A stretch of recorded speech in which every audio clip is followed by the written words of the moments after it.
Hey guys, আপনি যখন এই ভিডিওটি প্লে করছেন এই 1 সেকেন্ডের মধ্যেই পৃথিবীর কোথাও না কোথাও দুইজন ওয়ার্কার কাজ করতে গিয়ে বা কাজের জন্য মৃত্যুবরণ করছে।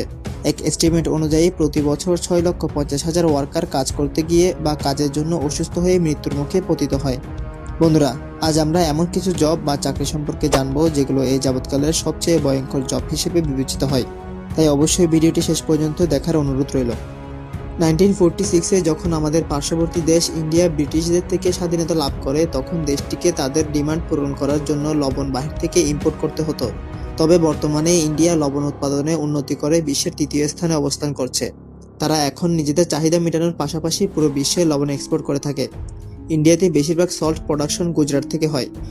এই গুজরাটে উত্তপ্ত গরমে সল্ট ওয়ার্কার্সরা সোলার ইভাপোরেশন মেথড ইউজ করে সল্ট বা লবণ প্রডিউস করে থাকেন। এই সল্ট প্রডিউস করার জন্য সর্বপ্রথম তারা সঠিক সময়ের অপেক্ষা করেন, যে সময় বৃষ্টির কোনো আশঙ্কায় থাকবে না। তারপর মাটিতে পার্টিশন ইউজ করে আলাদা আলাদা পন্ডস তৈরি করেন। এরপর শুরু হয় আসল কষ্টের কাজ। পন্ডসগুলোকে লবণের শক্তিশীলতায় পরিণত করার জন্য এটিতে হাতে টেনে টেনে ভারী রোলার পুরো দিন ব্যাপী চালাতে হয়। একটি লবণের পুকুরে একদিনে প্রায় 25 থেকে 30 বার এই রোলার চালানো হয়। বেশিরভাগ সময় এই লবণাক্ত পানির কারণে ওয়ার্কারদের শরীর ডিহাইড্রেট হয়ে যায়। এই লবণ তৈরির জন্য ওয়ার্কারদের সর্বপ্রথম মাটির নিচ হতে ব্রাইন ওয়াটারের খোঁজ করতে হয়। অতঃপর সেই পানিগুলো পাম্প করে ছোট ছোট পুকুরগুলো ভর্তি করা হয়।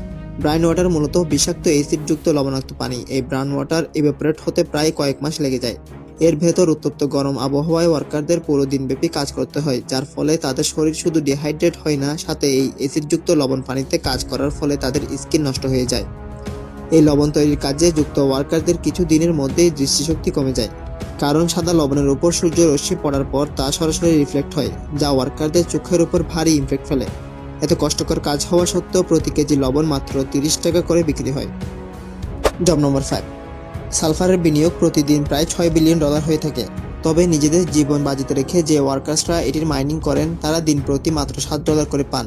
নিজেদের জীবন বাজিতে রেখে এই ওয়ার্কার্স পৃথিবীর সবচেয়ে ভয়ঙ্কর স্থান হতে এই সালফার কালেক্ট করে থাকেন। কার ব্যাটারিজ, ফার্টিলাইজার্স এবং অয়েল রিফাইনিং এর মতো $1 ট্রিলিয়ন ইন্ডাস্ট্রিতে ব্যবহার হওয়ার সাথে সাথে এই সালফারই একমাত্র অ্যাসিড যার মাধ্যমে চিনি ব্রাউন কালার থেকে সাদাতে রূপান্তরিত হয়। এছাড়াও এই সালফারের মাধ্যমে বর্তমান বিশ্বের এগ্রিকালচার এতটা উন্নতি সাধন করেছে। সালফার আজ যতটা প্রয়োজনীয় হয়ে উঠেছে, তেমনি এটির মাইনিং বিপজ্জনক রূপ ধারণ করছে। এটি হলো এজেন্ট ক্রাটার, যেটি ইস্ট জাভা ইন্দোনেশিয়াতে অবস্থিত। এটি একটি অ্যাক্টিভ আগ্নেয়গিরির মুখ, যেখান থেকে হরদম ক্ষতিকারক গ্যাস নির্গত হচ্ছে। এই গরম ও ক্ষতিকারক গ্যাসগুলো মাটির নিচ হতে নির্গত হয়ে কনডেনসেশনের মাধ্যমে লিকুইডে পরিণত হয়। এই লিকুইডগুলো পাইপের মাধ্যমে একত্রিত হয়ে সালফার চিপে পরিণত হয়।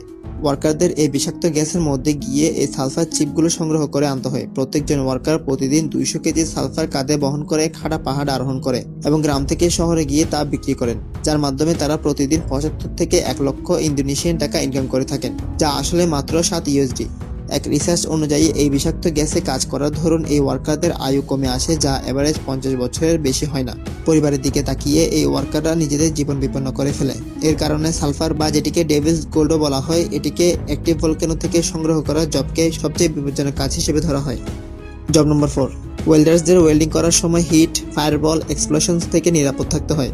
তবে এই কাজটি যখন সমুদ্রে করা হয় তখন বিপদ আরও 10 গুণ বৃদ্ধি পায়। তাই আন্ডার ওয়াটার ওয়েল্ডার্সদের জব পৃথিবীর সবচেয়ে বিপজ্জনক জবের তালিকায় রয়েছে।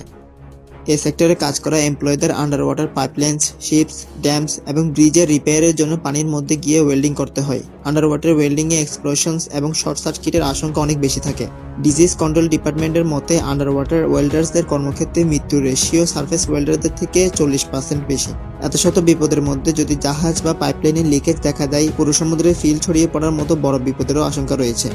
জব নম্বর 3, সাউথ ইস্ট এশিয়া সমুদ্রে অবস্থিত এই লাইমস্টোনের গুহাগুলো দেখতে যেমনটা ভৌতিক, তেমনি এর মধ্যে বসবাস করে এক বিরল প্রজাতির পাখি। এই পাখিগুলোর নাম সুইফলেট। পাখিগুলো শিকারী পাখিদের থেকে ডিম বাঁচানোর জন্য সমুদ্র তীরে এই লাইমস্টোনের গুহায় ঘর বানায়। তবে অবাক করার বিষয় হচ্ছে, এই পাখিগুলো অন্যান্য পাখির ন্যায় খড়কুটোর মাধ্যমে ঘর তৈরি করে না। খড়কুটোর বদলে পাখিগুলো তাদের লালার মাধ্যমে ঘর বানায়।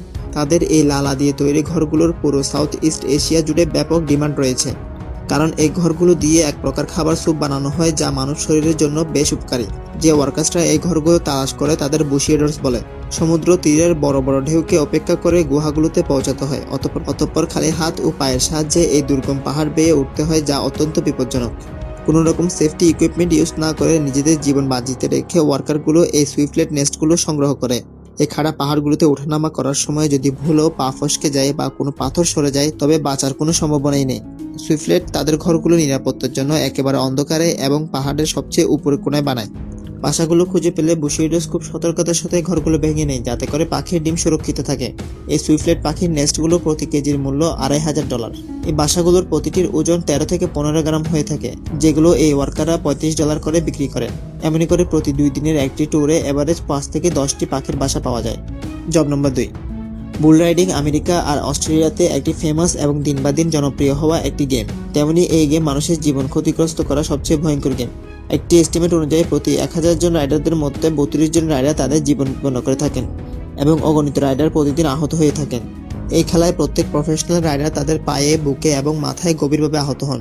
শুধু আমেরিকাতেই বার্ষিক বুল রাইডিংয়ে 3 জন মৃত্যুবরণ করেন, আর এটির কারণে এই বুল রাইডিংকে পৃথিবীর সবচেয়ে ভয়ঙ্কর জবের তালিকায় রাখা হয়েছে। ডেঞ্জারাস জব নাম্বার 1, শখের বসে ফিশিং করতে কান্না ভালো লাগে, তবে যারা নিজেদের জীবন পরিচালনার জন্য গভীর সমুদ্রে মাছ শিকার করেন তাদের জন্য এই জব মৃত্যুকে দাওয়াত দেওয়ার সমতুল্য। মৎস্য শিকারীরা মাছ ধরার জন্য গভীর সমুদ্রে জাল বিছিয়ে রাখেন, তবে মাঝে মধ্যে জাল বিছানোর সময় অসতর্কতার কারণে পুরো নৌকা উল্টে যায় এবং তারা জালে পেঁচিয়ে সমুদ্রে তলিয়ে যায়। এমনইভাবে আরও নানা বিপদ এই মৎস্য শিকারীদের পিছিয়ে লেগে থাকে, যেমন হঠাৎ করে আসা সামুদ্রিক তুফান। ফিশিং ইন্ডাস্ট্রিতে সবচেয়ে বেশি দুর্ঘটনা আলাস্কাতে হয়। আলাস্কা এবং রাশিয়ার মধ্যবর্তী স্থান অর্থাৎ গালফ অফ আলাস্কাতে শীতকালে কিছুদিনের জন্য প্রচুর পরিমাণে কাঁকড়া বা ক্র্যাবস পাওয়া যায়। এই কাঁকড়াগুলোর শিকারের জন্য প্রতি বছর মোট 200টি শিপিং বোট অংশ নেয়। কাঁকড়াগুলো ধরার জন্য একটি 400 কেজি ওজনের স্টিল কেজ পানিতে নামিয়ে দেওয়া হয়। এই কেজের ভিতর তারা কিছু মাংসের টুকরো রাখেন, যার দিকে ক্র্যাবগুলো অ্যাট্রাক্ট হয়ে কেজটির ভিতর ঢুকে পড়ে। ক্র্যাব ফিশিং এর শ্রমিকদের সবচেয়ে বেশি সমস্যা অতিরিক্ত ঠান্ডা ও বরফের কারণে হয়ে থাকে। 400 কেজি ওজনের ক্র্যাব ক্যাচিং কেজটি পানির নিচ থেকে ওঠানোর সময় কাঁকড়াগুলোর ওজনে প্রায় 700 থেকে 800 কেজি হয়ে যায়। এমন সময় যে কোনো ধরনের অসতর্কতা শ্রমিকদের তাৎক্ষণিক বরফ শীতল ঠান্ডা পানিতে ফেলে দিতে পারে এবং 20 মিনিটের মধ্যে যদি শ্রমিকটিকে উদ্ধার করা না যায় বরফ শীতল পানিতে ডুবে শ্রমিকটির মৃত্যু নিশ্চিত। এক গবেষণা অনুযায়ী প্রতি বছর 117 জন মৎস্য শিকারী নানা দুর্ঘটনার কারণে মৃত্যুর মুখে পতিত হয়। আশা করছি ফ্যাক্টোলজির এই ভিডিওটি আপনার নিকট ইনফরমেটিভ হয়েছে। যদি ভিডিওটি ভালো লেগে থাকে লাইক করতে পারেন, আর এমনই রহস্য, রোমাঞ্চকর ও ইন্টারেস্টিং ভিডিও পেতে চ্যানেলটি সাবস্ক্রাইব করতে পারেন।